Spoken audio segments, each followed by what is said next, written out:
Olá, alunos. Espero que esteja tudo bem com vocês. Bom, hoje nós vamos começar um novo assunto bastante interessante da história da humanidade, né? Um dos fatos também, uma das civilizações mais estudadas, na verdade, acho que é a mais estudada, que é o Egito Antigo, tá? Então, nós vamos começar a introduzir aí para vocês a história do Egito Antigo. É uma história bem longa, com mais ou menos 5.000 anos de história, tá? Aí nós temos uma imagem, né, bem clássica do Egito Antigo, que são as pirâmides, as 3 grandes pirâmides, né, que são essas aqui, só pegar para vocês aqui o laser, que são essas 3 aqui, são conhecidas como as pirâmides de Quéops, Khafre e Mycerinos, que são os faraós, né, que ordenaram a construção delas. Era o faraó pai, o faraó avô, o faraó pai e o faraó filho, tá? Agora vamos introduzir a matéria aí para vocês. Não se esqueçam, vocês têm que anotar a matéria aí no caderno, tá? O Egito Antigo é uma dádiva do Nilo, ou do rio Nilo. Essa é uma frase de um primeiro historiador, ele é conhecido como o pai da história, que foi o grego no século V, chamado Heródoto. Esse cara, ele viajava por todo mundo conhecido da época, e o Egito foi um dos países que ele foi visitar. E ele ficou assim admirado por demais, né? Ficou espantado com a riqueza do Egito, né? E as belezas que esse país possuía e a grande quantidade de alimento que produzia. E ele resolve então escrever a história do Egito, escreve muita coisa do que ele viu. Por isso, né, pelo fato dele escrever a história dos povos por onde ele passou, que ele é tido como o pai da história, porque ele é o primeiro homem que teve assim a ideia de escrever, de registrar a história. A história ela já existia, né? Ela era oral, mas por escrito Heródoto é o primeiro a fazer isso, tá bom? A civilização que surgiu devido à presença do rio Nilo. Na obra de Heródoto, ele fala uma frase que fica para a história, que é essa aí: o Egito é uma dádiva do rio Nilo, ou do Nilo. Dádiva é presente. Então, o que ele está dizendo? Ele está dizendo que o Egito ele é um presente do rio Nilo, ou seja, que o Egito só existia como civilização por causa da presença do rio Nilo, porque o local onde essa civilização surgiu era um local de deserto, né? Então é o nordeste da África, né? É uma região de deserto cortado pelo deserto do Saara. Se não fosse a presença do rio Nilo ali fertilizando o solo, seria impossível ter a existência de uma civilização tão rica e tão vasta quanto foi a civilização egípcia, tá? Muita coisa do Egito, ela era, como posso dizer assim para vocês, ela era vista como um mistério. As pessoas visitavam o Egito no século XIX, visitavam no século XVIII, olhavam tudo aquilo, achavam tudo muito bonito, mas não entendiam nada. Viam aqueles desenhos nas paredes dos templos e não entendiam nada, tá? Viam muitas coisas deixadas pelos egípcios e não compreendiam. Até que no ano de 1822, um pesquisador chamado Champollion, ele iniciou a decifração da escrita hieroglífica, que era a escrita dos egípcios. Aqueles desenhos, né, que as pessoas olhavam, viam, mas não entendiam nada, ele vai iniciar a decifração dessa escrita.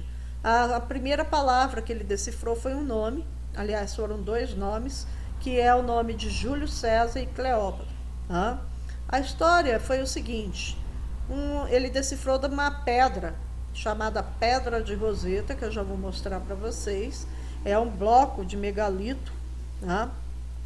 Negro, que tinha 3 textos nela, tá?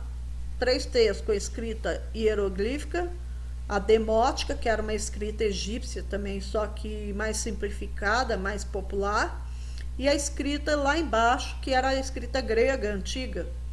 O Champollion, ele conhecia o grego antigo, e ele então vai ter acesso a essa pedra. Essa pedra ela foi encontrada pelo exército de Napoleão, um dos soldados caminhando ali pelo deserto, né, quando Napoleão esteve no Egito, em batalha, eles caminhando, um dos soldados tropeçou na ponta de uma pedra e eles foram, aquilo chamou atenção, que ela estava pontiaguda, eles foram ver o que era, começaram a desenterrar e acharam esse megalito de pedra aí, né, uma estela de granito preto, se eu não me engano acho que era granito, e eles então levaram com eles essa pedra, se eu não me engano parece que levaram para a França, para Paris, e o Champollion ele fazia parte desse grupo e ele pediu autorização para estudar a pedra.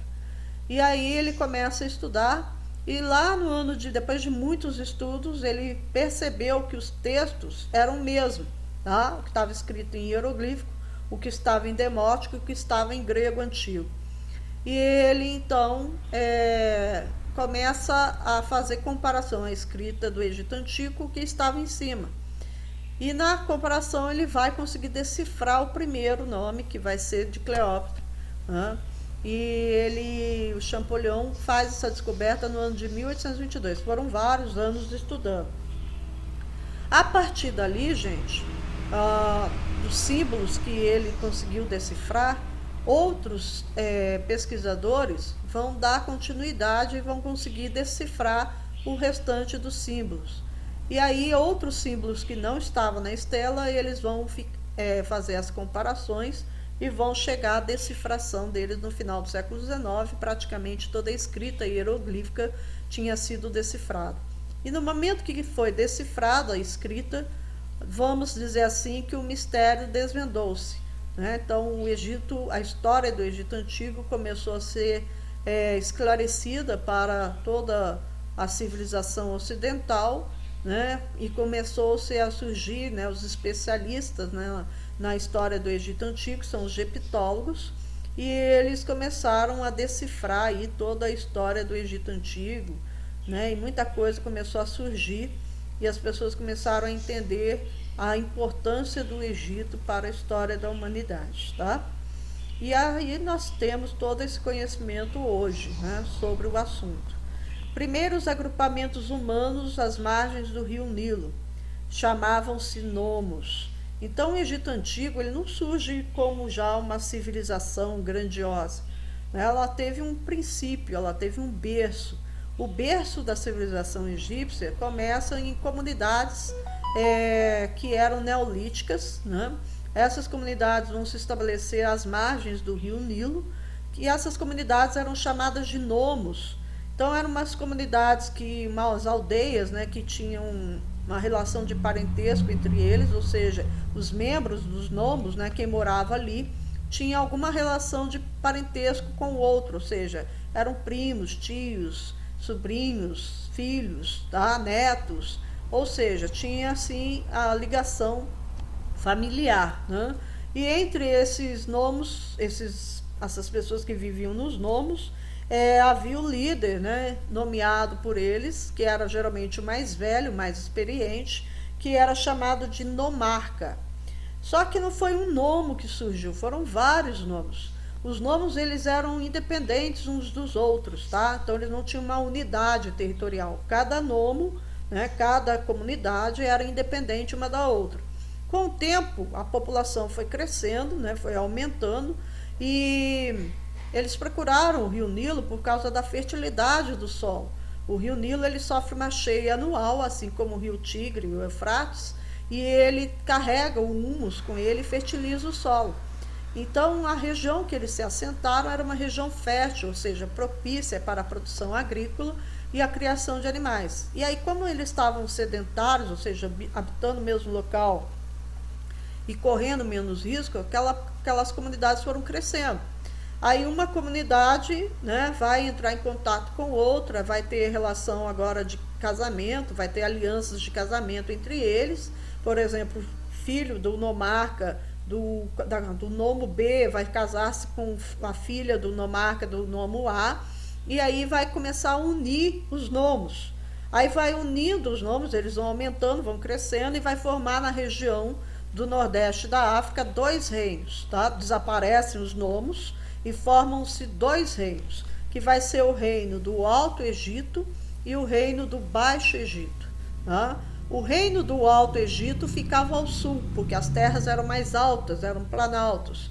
E o reino do Baixo Egito ficava ao norte, porque as terras eram mais baixas. O rio ele nasce no interior da África e ele vai desaguar lá, ele corre para o norte e ele vai desaguar no Mediterrâneo, tá?